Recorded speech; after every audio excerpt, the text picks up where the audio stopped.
오늘 말씀은 주님의 동역자가 됩시다라는 제목으로 같이 말씀을 나눌 겁니다.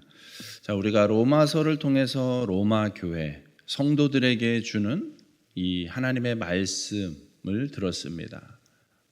로마서의 기본 구조에 대해서 우리가 몇 차례에 걸쳐서 반복적으로 들었습니다. 그 원리를 반복하는 이유는 우리 신앙의 어떤 원리와도 같기 때문에 그렇습니다. 우리 신앙의 출발점은, 진정한 출발점은 저마다 출발선상이 특이할 수도 있고 다를 수도 있지만 원리적인 출발선상은 그것이죠. 복음을 아는 것이에요. 복음을 정말 깨달을 때, 복음을 통해서 정말 예수님을 그리스도로 만났을 때 비로소 진정한 우리 신앙이 시작이 되는 것이죠. 그래서 로마서도 앞에 부분에서는 이 복음에 대해서, 복음의 핵심에 대해서 우리가 믿음으로써 구원을 받는 것이며 어떤 행위나 이런 것들이 더해질 수 없는 것이며 이 믿음이라는 것은 전적인 하나님의 선물로서 주어진 것이기에 그 누구도 자랑할 것이 못 되는, 그래서 그저 감사함으로 받을 수밖에 없는 그것이 이 복음의 핵심이다라는 것이죠. 그래서 정말 복음을 깨닫는 거 정말 중요하고 그 출발선상에서부터 시작될 때에 우리가 진짜 변화된 삶을, 복음적인 삶을 살게 되는 줄로 믿습니다. 그래서 그렇게 복음을 깨닫고 구원의 확신을 가지고 살아가는 자들은 삶도 달라져야 된다는 것이죠. 그게 이 로마서의 구조를 통하여서 우리에게 전하고 있는 강력한 메시지예요. 복음을 깨닫는 것이 정말 중요하다. 성경적인 복음의 내용을 깨닫는 것이 정말 중요하다. 근데 그것을 정말 제대로 깨달은 사람이라면 마땅히 삶도 그렇게 달라져야 된다. 삶의 기준, 삶의 가치관, 삶의 방향 당연히 달라져야 된다는 것이죠. 그래서 로마서 12장부터 아주 구체적으로 삶을 얘기합니다.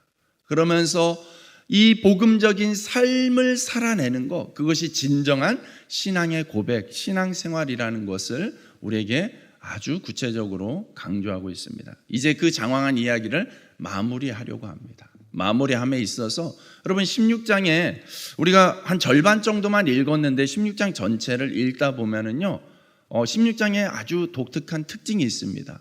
뭐가 있을까요? 16장은요, 일단 발음하기가 어렵습니다. 다들 이 사람 이름이 나오고 있어요. 사람이 얼마나 많이 나오는지 몰라요. 사람 이름의 발음이 우리식 발음이 아니다 보니까 막 혀가 꼬이고 어렵습니다. 로마서를 마무리하면서 왜 이렇게 사람을 얘기하는 걸까? 여러분, 이제 성경과 관련돼서 목사가 되기 위해서 배우는 그 공부 과정을 신학이라고 합니다. 신학은 뭐에 대한 학문일까요? 신에 대한 학문이겠죠. 그게 신학이에요. 우리가 진정으로 믿는 신은 하나님이잖아요. 그래서 하나님에 대해서 초점을 맞추고 알아가는 거예요. 그런데요, 여러분, 제가 짧지도 길지도 않은 목회 여정을 목회 생활을 했지만은 여러분, 이 목회 현장에 있으면 있을수록 참 신기하게도 신학이 결국 맞닿는 곳은 어디냐면 인문학이에요. 인문학. 사람이라는 거예요. 사람. 저는 그래서 로마서의 이 신비가 저한테는 너무 선명하게 보여지는 거예요. 복음을 그렇게 장황하게 설명해요. 복음에 대해서, 그 깊이에 대해서 그것이 어디로부터 온 것입니까? 하늘로부터 온 것이에요. 하나님으로부터 온 것이에요. 하나님의 사랑이 얼마나 크고 놀라운지에 대해서 정말 풍성하게 설명을 해주고 확신 있게 설명을 해줍니다. 하나님으로부터 시작되는 그 복음이 결국에 맞닿는 결론 지점은 어떻습니까? 12장부터 복음을 깨닫는 사람들의 변화되는 삶은 결국에는 현실로 풀어진다는 것이죠. 우리의 현실, 일상생활로 풀어지는 거예요. 그러면서 16장 결론에 사람 이름을 그렇게 얘기해요. 그러니 여러분, 우리가 하나님을 믿게 된 거, 하나님에 대해서 깨닫고 복음을 깨달았다는 것은 결국에 사람에게 적용되어야 되는 거예요. 그래서 실은 신학은 신으로만 끝나는 것이 아니라 결국에 인간에게로 도달해야 되는 것이죠. 사람에게 적용되어야 되는 것이죠. 오늘 바울은 그와 같은 삶을 살아노라고 자기의 간증적인 고백이기도 하고 이 편지의 어떤 결론으로서 많은 사람들을 언급하면서 그들의 수고를 여러분들도 같이 기억해 줬으면 좋겠다라는 의미도 되는 것이며, 이 많은 사람들의 이름이요 결국에는 하나님 나라에 기록되는 이름이다라는 것을 우리에게 분명히 보여주고 있습니다. 사랑하는 여러분, 우리 구미사랑의 모든 성도들의 이름이 하늘의 생명책에 다 새겨지기를 주님의 이름으로 축복합니다. 여러분, 로마교회에 특이한 점이 있습니다. 로마교회의 특이한 점, 이 많은 사람들의 이름을 보면요, 우리는 일단 한글로 번역되었기 때문에 크게 와닿지 않지만요, 이 이름이요 다 같은 나라 이름이 아니에요. 다양한 나라 출신을 이 이름에 담고 있습니다. 그러니까는 인종이 다양하다는 거예요. 인종이 다양하고요, 또 어떻습니까? 그 안에 신분도 다양합니다. 즉 로마교회의 아주 특이한 점은 무엇이냐면 인종과 신분이 뒤섞여 있다는 거예요. 한데 엉켜 있다는 거예요. 그게 뭐 이상합니까? 라고 생각할 수 있지만, 여러분 오늘날도 가만 보세요. 오늘날도요 보면은요, 미국 같은 사회도 다 인종 국가인 것 같지만은 결국에 거기서도 한국 사람들은 어디 교회 가는 줄 아세요? 아닌 교회 갑니다. 아프리카 사람은요 아프리카 교회 갑니다. 한데 섞인다는 것은 쉽지가 않다는 거예요. 결코 쉽지가 않아요. 물론 표면적으로 당연히 언어가 안 되니까 라고 말하지만 언어가 돼도 마찬가지예요. 언어가 돼도요, 여러분 아프리카 사람들하고 예배 드리는 거 쉽지 않습니다. 2시간, 3시간 동안 서서 댄스를 해야 돼요. 워십을 해야 돼요. 우리의 체력으로는, 에너지로는 쫓아갈 수가 없습니다. 제 형수님이 루마니아 사람이에요. 루마니아 사람인데 루마니아 동유럽 국가들이 상당히 순복음적인 영향을 받았습니다. 그 예배도 굉장히 열정적이에요. 찬양만 2시간 해요. 주일 예배 찬양만. 그러니까는 여러분 우리 한국교회 예배는 그냥 감사함으로 1시간 설교는 여러분 들을 수 있기를 축복합니다. 여러분 로마 교회가 그래요. 신분과 인종이 참 다양한 교회였습니다. 여러분 오늘날도 어떻습니까? 인종 차별, 신분 차별 여전히 존재하죠. 여전히 장벽은 참 쉽지가 않습니다. 여러분 차별 당해본 적 있나요? 인종 차별 당해본 적 있나요? 여러분들은 우리나라에 살면은 뭐 그런 거 조금 거리가 멀다라고 할 수 있겠지만 저는 인종 차별을 당해봤죠. 외국 생활을 좀 하다 보니까는 그런 인종 차별을 당합니다. 굉장히 기분 나빠요. 조그만한 녀석이 와가지고 막 이렇게 눈 찍고 막 놀리고 막 이렇게 하면은 줘박을 수도 없고, 그죠? 굉장히 기분이 나쁩니다. 그냥 기분 나쁜 정도에서 저는 경험했지만, 저희 동료 선교사님들은요, 뭐 동네 청소년들한테 맞기도 하고, 뭐 협박당하기도 하고, 폭행당하기도 하고, 살해 위협까지도 받는 일들이 참 많습니다. 이 말 못할 서러움이죠. 여러분 제가 선교지에 간 지 얼마 안 됐을 때 어떻게 하다 보니까 이제 언어가 아직은 안 되지만은 동네 아저씨들하고 뒤섞이게 돼서 이제 이렇게 같이 이야기를 하게 됐습니다. 뭐 손짓 발짓 하면서 뭐 이야기하는 거죠. 눈치를 동원해가지고 뭐 넌 어디서 왔니? 뭐 이런 것들 기본적인 것들 묻잖아요. 그래서 나는 한국에서 왔다. 뭐 이러니까 한국에 대한 호감이 좋아서 막 적극적으로 더 물어보는 거예요.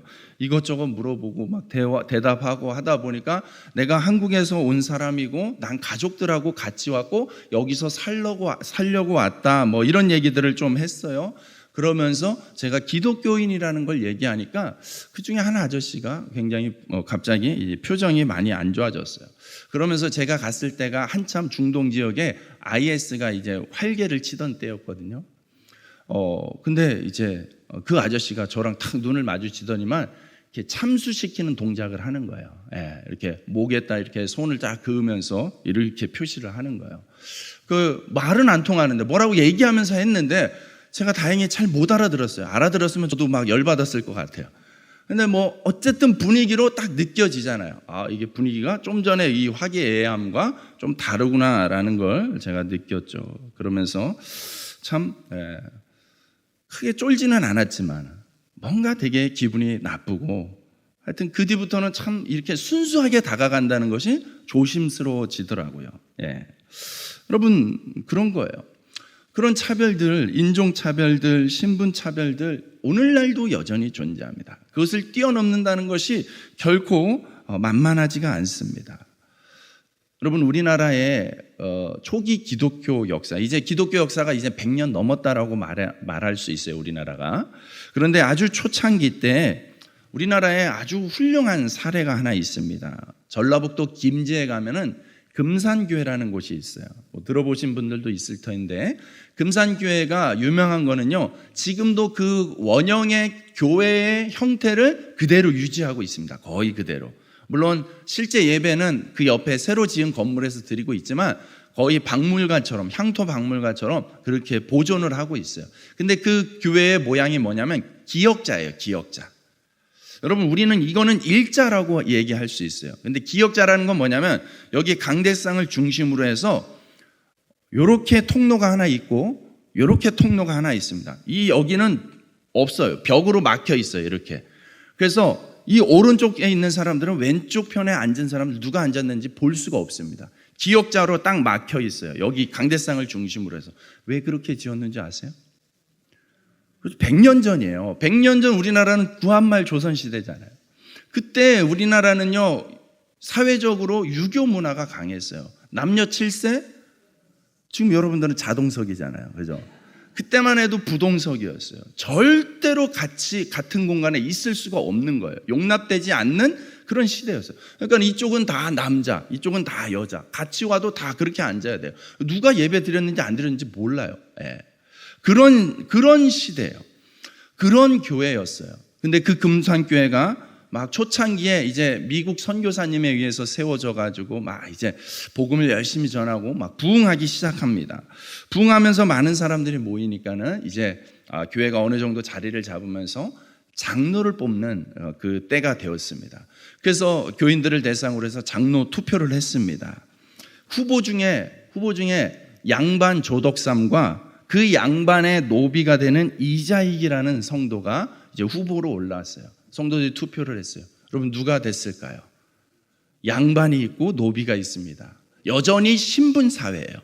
여전히 양반이라는 계급이 존재했고 노비라는 계급이 존재했습니다. 여러분, 누가 됐을까요? 그렇죠. 예, 여러분들은 눈치가 백단이라서 노비 이자익이 장로가 됐고요, 양반 조덕삼이 떨어졌어요. 여러분, 얼마나 이 분위기가 심각해지겠습니까? 사람들이 막 수군대기 시작했어요. 어떻게 하냐? 이거 어떻게 하냐? 당황하고 막 어수선한 그런 분위기가 읽혀지니까 그때 조덕삼이 딱 손을 들고 일어나서 사람들 앞에 나아가서 이야기를 합니다. 오늘의 결정은 하나님이 내린 결정으로 비록 이자익이 내가 부리는 노비이기는 하지만 신앙심만은 나보다 더 높으니 나는 하나님의 결정을 존중하고 교회를 섬기고 이자익을 장로로 받들며 섬기겠습니다. 이렇게 양반 조덕삼이 먼저 성도들 앞에서 그렇게 선언을 하는 거예요. 그러니까 이 정말 아슬아슬했던 이 긴장감 감도는 이 분위기가 갑자기 확 풀어지면서 얼마나 그 당시 사회 기준으로 보면은 여러분, 남녀 7세 부동석 기역자 건물이 존재할 정도의 그런 시대 속에서 이 신분을 뛰어넘는다는 것은 아무리 그들이 복음을 들었다 하더라도 사회적 관습으로는 도저히 그건 있을 수 없는 일이에요. 근데 그것을 했습니다. 어떻게 그 일이 가능했습니까? 조덕삼이라는 양반이 기꺼이 이 결정을 하나님의 뜻으로 인정했기 때문에, 받아들였기 때문에, 하나님의 뜻이 우선되었기 때문에, 그래서 자기의 신분을 내려놓고 자기의 어떤 체면을, 이 얼마나 체면 구겨지는 일이고, 인간적으로 생각한다면 그럼 얼마나 자존심 상하는 일입니까? 이거 없던 걸로 해 하고 그분이 문 닫자고 하면 그 교회는 문을 닫아야 되는 거예요. 왜냐하면 이 교회를 세우는데 혁혁한 공을 세운 집안이기 때문에. 그런데 그분이 정말 모든 걸 내려놓은 거죠. 자기 목숨처럼, 유교 사회에서 체면만큼 중요한 게 어디 있습니까? 목숨처럼 여겨지는 그 체면까지도 내려놓았기 때문에 금산교회가 오늘날까지 그 형태를 유지할 정도로 존재했던 것이며, 금산교회의 그 소문이 삽시간에 그 지역에 퍼지면서, 여러분 이것은 거의 정말 사회적 혁명이죠.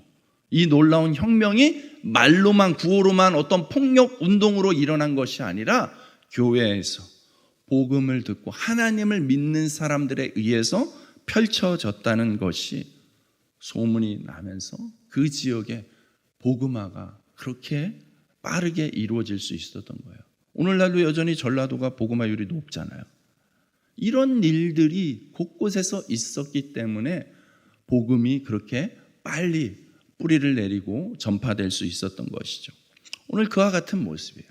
마치 로마 교회는 오늘 바울이 일일이 사람들의 이름을 언급하고 있잖아요. 그 안에는 다양한 인종이 있고 다양한 신분이 있습니다. 여기서도 마찬가지예요. 이 로마 교회는요, 그 금산교회보다도 훨씬 더 오래전에 세워진 교회 아닙니까? 동일한 훨씬 더 어려운 그 사회적인 상황 속에서, 환경 속에서 로마 교회도 비슷한 일들을, 그 장벽들을 뛰어넘는 일들이 있었던 것이죠. 로마서 16장에는요 최소한 26명 이상의 이름들이 구체적으로 거론되고 있습니다. 제가 최소라고 말하는 이유는 여기 읽다 보면은 누구의 형제들, 누구의 가족들까지도 이름을 일일이 언급하지 않지만 그렇게 많은 사람들이 있었다는 걸 또 그 안에 담고 있기 때문에 그렇습니다. 인종적으로는 유대인이 있었고 헬라인이 있었고 로마인이 있었고 그 외 기타 등등 지중해 권역에 있는 수많은 사람들이 있었죠. 노예들이 있었고 해방 노예들이 있었고, 노예들 중에서도요 고급 노예가 있고 저급 노예가 있습니다. 단순 노동하는 노예가 있고요, 좀 배운 노예들도 있습니다. 배운 노예들은 의사들도 그때 당시에는 노예 의사들이 있었어요. 그러니까는 다양하죠. 더군다나 어떻습니까? 우리가 눈여겨봐야 되는 부분 중에 하나가 이 26명의 구체적 이름 가운데는 여성들도 들어가 있다는 거예요. 여자들이 무려 8명이나 들어가 있습니다. 여러분, 우리가 이걸 별거 아닌 것처럼 여기면 안 돼요.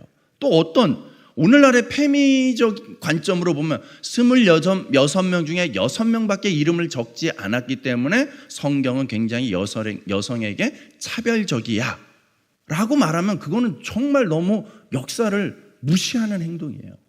여러분, 이 당시는요 여성들을 통계상으로 집어넣지도 않던 시대예요. 이 당시는요 여성들이 말하는 것에 대해서는 전혀 신뢰가 되지 않는 시대였어요.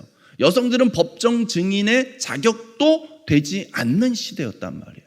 그 시대의 여성들의 이름을 이렇게 언급한다는 것 자체가, 성경에서 그 여성들을 무시하지 않는 것 자체가, 예수님의 부활의 첫 번째 증인으로서 여성들을 기록하고 있는 것 자체가 그 당시 사회적 관념으로는 성경이 무시당할 수도 있는 그런 수준의 파급적인 거예요.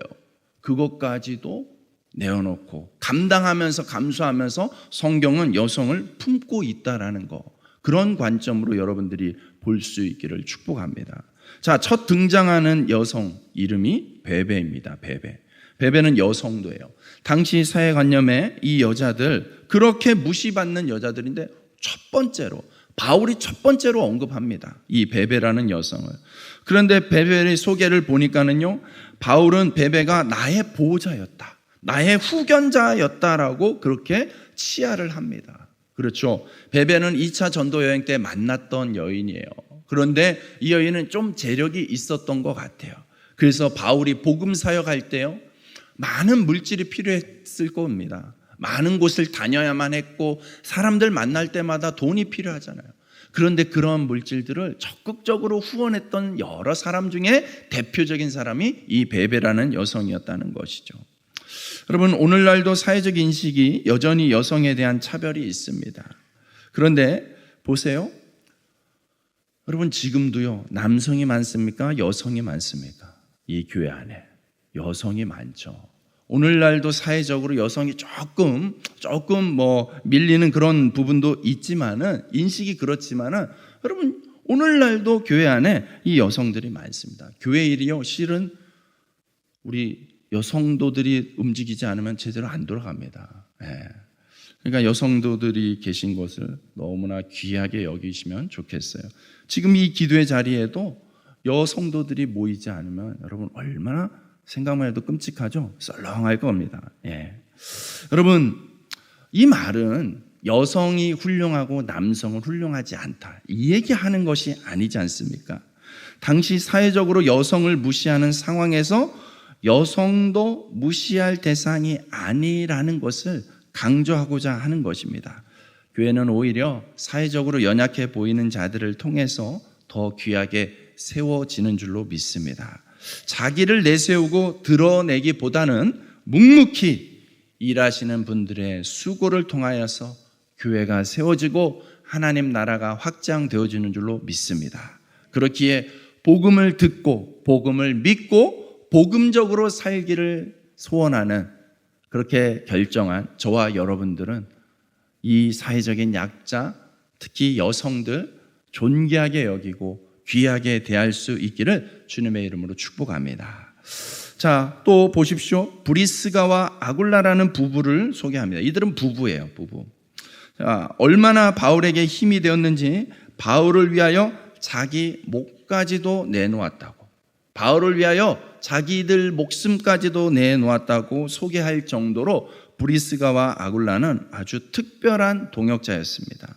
바울은 복음 전하는 사역을 너무나 훌륭히 했습니다. 그의 헌신과 수고와 그 열매들을 보면 정말 놀랍죠. 신약 성경의 대부분의 내용이 바울을 통해서, 바울과 관련해서 그렇게 기록을 하고 있지 않습니까? 바울은요, 지중해를 마치 자기 집 앞마당인 것처럼 그렇게 누비면서 다녔어요. 지중해를 가로지르면서 곳곳을 다니면서 복음을 전하고 교회를 세웠습니다. 때로는 생명의 위협을 받으면서 그 사역을 멈추지 않았습니다. 그가 그렇게 열정적으로 할 수 있었던 큰 이유는 물론 이 복음의 열정도 있었지만, 충만한 사명감도 있었지만, 이렇게 그것만이 아니라 이렇게 고생을 함께 해주고 자기를 위해서 목숨까지 내어주는 동역자가 있었기 때문에 가능한 줄로 믿습니다. 바울이 바울 될 수 있었던 것은 바울 혼자 훌륭해서가 절대 아니라는 것이죠. 이처럼 목숨 걸고 함께 해주는 동역자 있으면 여러분 얼마든지 우리도 할 수 있지 않겠습니까? 네, 그거 봐요. 네. 목숨 거는 거 쉽지 않거든요. 정신 바짝 차리고 아멘을 안 하지 않습니까? 네. 여러분, 우리가 간절히 기도하는 여러분들의 간절한 기도의 제목이 있을 거예요. 복권 당첨 구하기보다 내게 이런 동역자를 달라고 하는 기도가 훨씬 많아졌으면 좋겠습니다. 사람을 가장 소중히 여기고 동역자가 생기도록 간절히 구할 수 있기를 주님의 이름으로 축복합니다. 잠언 27장 17절 말씀 혹시 암송하는 분 계신가요? 남자 화장실 거울 앞에 써 있는 문구입니다. 철이 철을 날카롭게 하듯이 사람이 그의 친구의 얼굴을 빛나게 하느니라. 아멘. 여러분의 얼굴을 빛나게 해주는 것은 여러분과 함께하는 동역자예요. 그 사람, 그 한 사람 소중히 여기고 그런 동역자를 얻는 여러분 되시길 주님의 이름으로 축복합니다. 더 나아가서 여러분이 그런 동역자가 되시기를 축복합니다. 제게는 이런 동역자가 있습니다. 저는 우리 구미사랑의 교회에 이런 동역자가 있습니다. 그래서 저는 포기하고 싶어도 포기하지 못하겠습니다. 그래서 열심히 할 수밖에 없습니다. 그래서 열심히 예배하고 찬양할 수밖에 없습니다. 그래서 열심히 복음적으로 타협하지 않고 살아갈 수밖에 없습니다. 이런 동역자가 되어주시길, 이렇게 힘이 되어주는 동역자가 되시길 주님의 이름으로 축복합니다. 저도 여러분에게 그런 목사가 되고 싶습니다. 우리 목사님이 있어서 힘을 냅니다. 우리 목사님 덕분에 신앙생활 더 열심히 하고 싶습니다. 우리 서로 그렇게 서로에게 힘이 되어주는 동역자, 위로가 되어주는 동역자, 자랑이 되어주는 동역자가 되시길 주님의 이름으로 축복합니다. 자, 또 에베네도라는 사람을 소개합니다. 에베네도 소개하기를 아시아에서 처음 맺은 열매라고 그렇게 소개합니다. 여러분, 처음 맺은 열매, 이 얼마나 정말 의미 있는 표현입니까? 처음은 항상 의미가 있죠. 첫사랑 못 잊지 않습니까? 예. 제 아내가 제 첫사랑입니다. 할렐루야. 오늘 언제나 공식 석상에서는 이렇게 고백을 합니다. 첫 경험, 첫 열매, 여러분 그렇게 귀하다는 것이죠. 여기서 아시아에서 처음 맺은 열매, 아시아는 오늘날의 터키 서부 지역, 에베소 이 지역을 얘기합니다. 바울이 이 아시아에 가려고 얼마나 애썼던지 우리는 바울의 전도 여행을 통해서 알 수가 있습니다. 쉽게 가지 못했어요. 갈 때마다 번번이 막혔습니다. 그렇게 쉽게 허락되지 않는 곳에 결국에 가서 그렇게 고생해서 힘들게 회심자를 얻은 거예요. 그가 바로 에베네도예요. 이 아시아에서 그렇게 고생하면서 고생 끝에 얻은 이 회심자이니까 그 첫 열매 얼마나 귀하게 여겨집니까? 그렇게 귀하다라는 것을 표현하는 거예요. 정성을 기울이고 수고한 것이죠. 여러분, 사람이 소중하다는 거 거기에 동의 안 할 분 웬만하면 없을 거라고 생각해요. 그런데 그 소중한 사람 한 사람 얻는 거 정말 쉽지 않다라는 것이죠. 바울도 그 많은 사람이 있는데 에베네도 이 사람은 내가 아시아에서 처음 얻은 열매야. 이 얼마나 정말 그 많은 감정과 많은 어떤 추억이 담겨져 있는 표현입니까? 얼마나 귀하게 여기는 것입니까? 여러분, 한 사람을 얻는 것은 결코 쉬운 게 아니에요. 여러분, 한 사람을 얻으려면 어떻게 해야 됩니까? 한 사람을 소중히 여겨야 돼요. 소중히 여기지 않고는 한 사람을 얻을 수 없습니다. 그 한 사람을 얻기 위해서 바울은요, 지중해를 돌아다녀야 했고 다시 유럽까지 건너갔다 다시 돌아와야 했고 기회 될 때마다 아시아 지역에 문을 두드려야만 했습니다. 그래서 결국에 만나서 복음을 전할 수 있었고 얻은 사람, 그 에베네도 결코 잊을 수 없다. 나의 자랑스러운 첫 열매다. 이렇게 고백하고 있는 것이죠. 수고하고 인내하지 않으면 이 한 사람을 얻을 수 없다라는 거 우리가 깊이 깨달아야 될 줄로 믿습니다. 여러분, 사람이라는 열매를 얻는 성도가 되시길 축복합니다. 호랑이는 죽어서 무엇을 남깁니까? 가죽을. 사람은 죽어서 무엇을 남깁니까? 이름을 남깁니다. 성도는 죽어서 무엇을 남겨야 되겠습니까? 사람을 남겨야 될 줄로 믿습니다. 그러려면 오늘부터 여러분 투자하셔야 됩니다. 가을에 농사의 결실을 보려면 봄부터 땅을 일구고 씨를 뿌리고 비료를 줘야 합니다. 틈틈이 열심히 보살펴야 됩니다. 거저 얻어지는 것은 없습니다. 사람이라는 열매가 여러분 죽음 이후에 남게 되기를 소원한다면 여러분 오늘부터 여러분 그 사람에게 투자하시기 바랍니다. 사람을 남기기 위해서 사람에게 투자하시기 바랍니다. 한 사람을 마음에 품을 수 있기 바랍니다. 지속적으로 그의 이름을 부르고 관심을 갖고 그를 위하여서 기도의 씨앗을 심기 바랍니다. 축복하며 그 영혼을 위하여 기도하고 위로하고 격려하고 힘이 되어주시길 바랍니다. 그가 세워질 때에 여러분의 아름다운 열매가 맺어진다라는 것을 기억하면서 기대하면서 소망하면서 오늘 그 위대한 일을 시작할 수 있기를 주님의 이름으로 축복합니다. 7절에 보면은 나와 함께 갇혔던 안드로니고와 유니아라는 사람도 소개하고 있습니다. 나와 함께 갇혔던 사람들이에요. 감옥에 나와 함께 갇혔던 사람들이라는 거예요.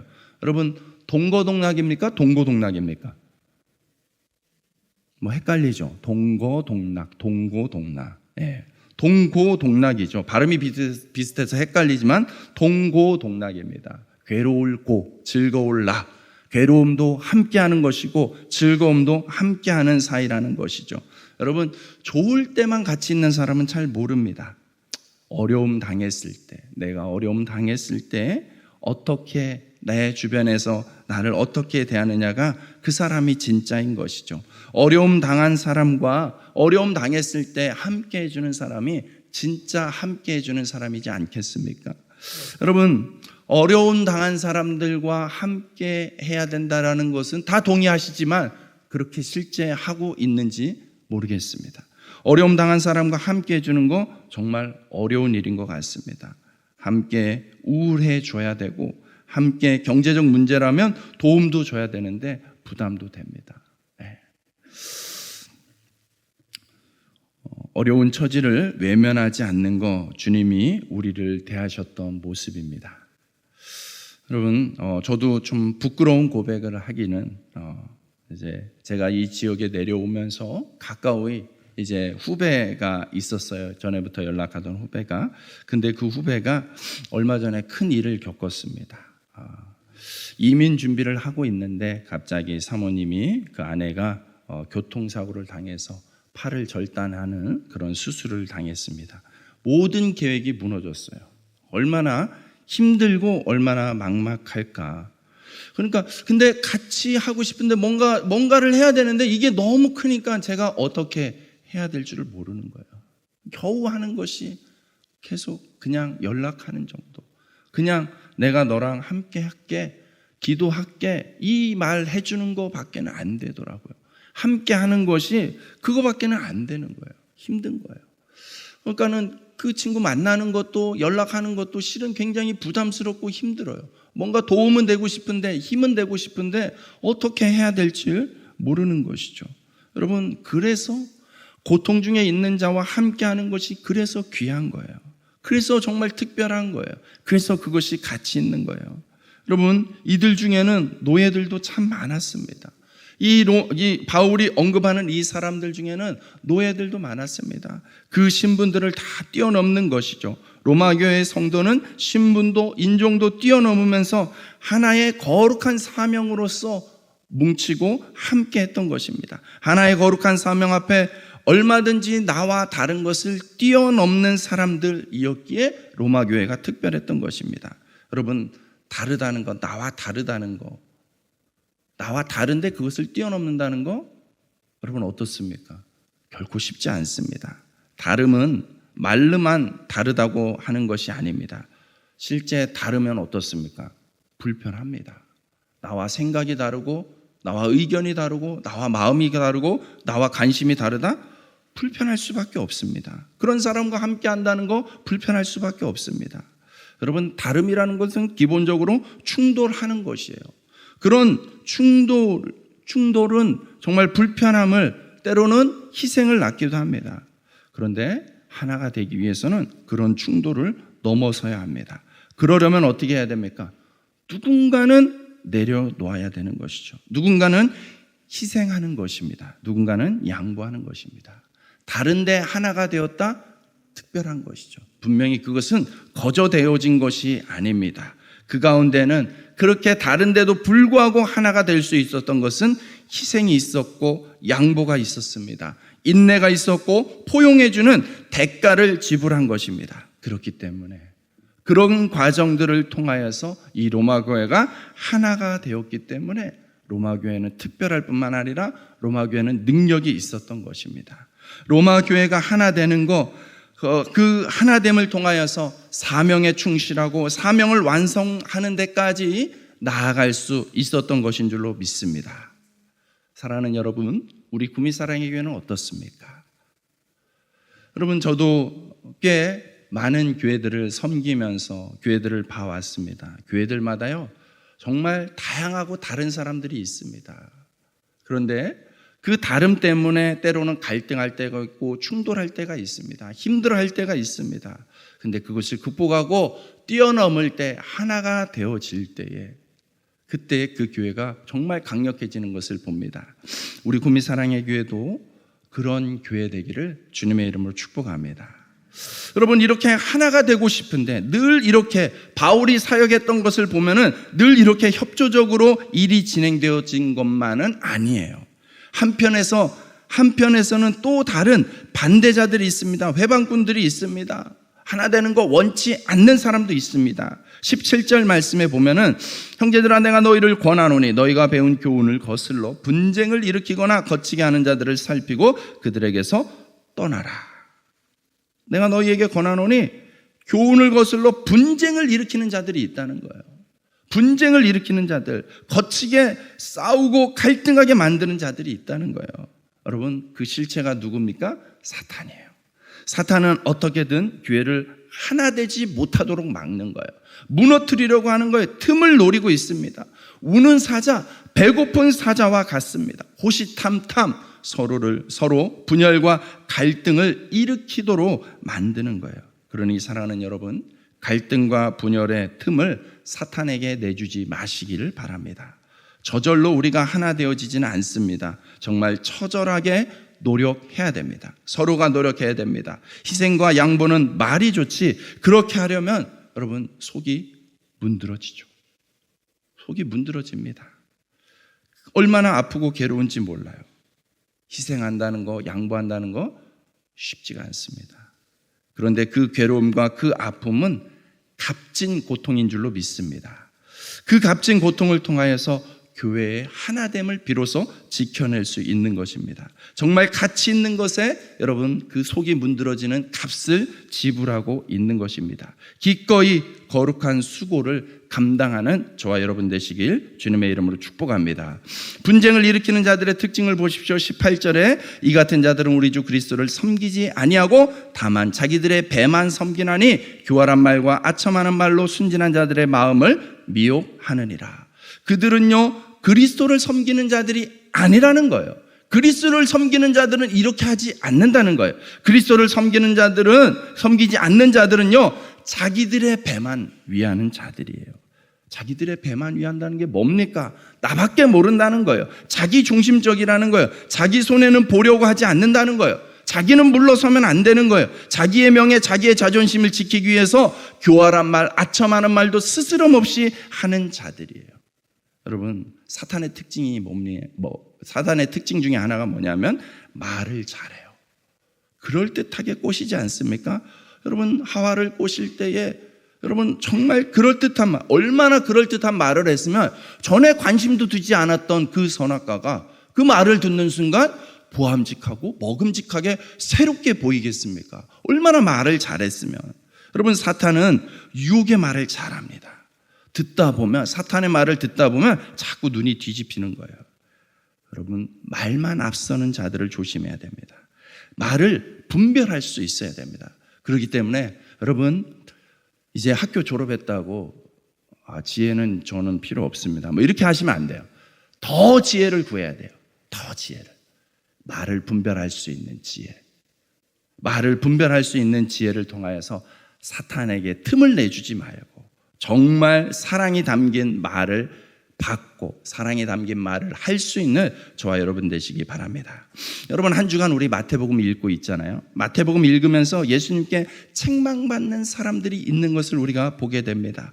어쩜 그리 변하지 않는지, 끝까지 변하지 않고 혼만 나는 그 서기관과 바리새인들을 보십시오. 오늘도 여러분이 마태복음 23장을 읽으셨어요. 마태복음 23장에는 화 있을진저가 7번이나 나옵니다. 다 누구를 얘기해요? 서기관과 바리새인들은 화 있을진저, 서기관과 바리새인들은 화 있을진저, 이렇게 책망하지 않습니까? 그들의 특징이 뭐냐면 말만 하는 자들이에요. 말만 잘하는 자들. 말만 잘하는 자들은요 비판적이에요. 늘 비판적입니다. 그들의 눈에는요 얼마나 비판적인지, 그들의 눈에는 예수님도 비판 대상이었어요. 생각해 보십시오. 예수님도 그들 눈에는요, 그들의 입에는요, 예수님은 이게 좀 부족하네. 이래서 예수님 되겠나? 이런 식인 거예요. 그런 식으로 예수님도 비판하는 거예요. 예수님을 두고도 늘 지적질하기에 바빴지 예수님을 구세주로 볼 줄을 몰랐던 거예요. 여러분, 얼마나 이 비판적인 자세만 가지고 있는 것이 얼마나 위험한지를 보여주고 있는 장면이지 않습니까? 때로는 비판적인 자세가 필요합니다. 건강한 비판을 통하여서 우리가 좀 보완되고 발전하고 하는 것들이 필요하죠. 비판적인 자세가 때로는 필요하지만 비판적인 자세만 갖는 것은 굉장히 위험하다는 거예요. 기본적으로 비판적인 사람들을 통해서는 역사가 일어나지가 않습니다. 하나님의 나라는 비판하는 사람을 통해서 이루어지는 것이 아니라 순종하는 사람들을 통해서 이루어지는 줄로 믿습니다. 여러분, 율법 내용은 기막히게 하는데 순종하지 않았어요. 희생하지 않았다는 거예요. 여러분, 교회는 말쟁이들로 세워지는 게 아닙니다. 순종하고 희생하는 자들을 통해서 교회가 세워지는 줄로 믿습니다. 그래서 저는 이 말씀 앞에 제가 제일 두렵잖아요. 제가 교회에서 제일 말 많이 할 거 아닙니까? 그러니까 제일 실은 두려운 말씀이에요. 저한테 제일 두려운 말씀인데, 그렇기 때문에 저는 이 말씀 앞에 정말 몸부림쳐야 된다고 생각합니다. 사랑하는 여러분, 여러분도 말하기 전에 오늘의 이 말씀을 보십시오. 사단을 어떻게 정의하고 있는지 보십시오. 말만 앞서는 자들을 사단이라고 이야기하는 것이죠. 여러분, 사단을 물리치는 능력이 어떠한 것인지를 결론적으로 이야기하고 마무리를 하고 있는데 19절과 20절 말씀이에요. 오늘은 자막 따로 없으니까 19절과 20절 말씀을 한번 같이 읽도록 하겠습니다. 시작. 너희의 순종함이 모든 사람에게 들리는지라.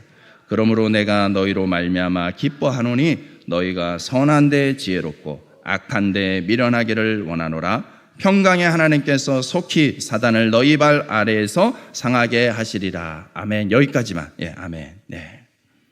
여러분, 그 앞에 사단의 특성, 사단의 어떤 속성을 이야기하면서 그렇지만 너희는 이 사단을 물리칠 수 있다라는 것이 결론이라는 거예요. 결론을 잘 붙잡아야죠. 사단은 저렇게 분열을 일으키는 자들이기 때문에 우리 깨지고 막 싸우고 하는 거 당연한 거네 하면 잘못된 결론이죠. 여러분, 성경의 결론은 그렇지만 그 사단을 너희 발 아래에서 상하게 할 수 있다. 이것이 성경의 결론일 줄로 믿습니다. 어떤 식으로요? 순종함을 통해서. 그래서 순종이 능력이 있는 줄로 믿습니다. 순종은 자기 주장을 내려놓는 것이죠. 자기 희생과 헌신을 통해서 움직이는 것입니다. 사단은 그렇게 순종하고 연합하는 자들 앞에서는 꿈쩍도 못하는 존재인 줄로 믿습니다. 뜻이 하나가 되어야 됩니다. 교회를 향한 뜻은 세상에 복음을 전하는 것입니다. 이 복음의 핵심은 예수님이 우리의 구세주이심을 전하는 것이죠. 예수님이 우리의 구세주가 되셨기 때문에 그분의 말씀을 따르는 것입니다. 그분의 말씀의 핵심이 무엇입니까? 하나님을 사랑하는 것, 이웃을 사랑하는 것입니다. 이웃 사랑은 이웃의 부족함과 연약함을 참아주고 이해하고 용납함으로 이 교회 안에서 회복과 격려를 받고 하나가 되도록 하는 것, 그것이 바로 이 예수님의 말씀에 순종하는 모습이 되는 줄로 믿습니다. 저는 우리 교회가 그런 교회가 되기를 소원합니다. 우리 한국 교회가 그런 교회가 되기를 소원합니다.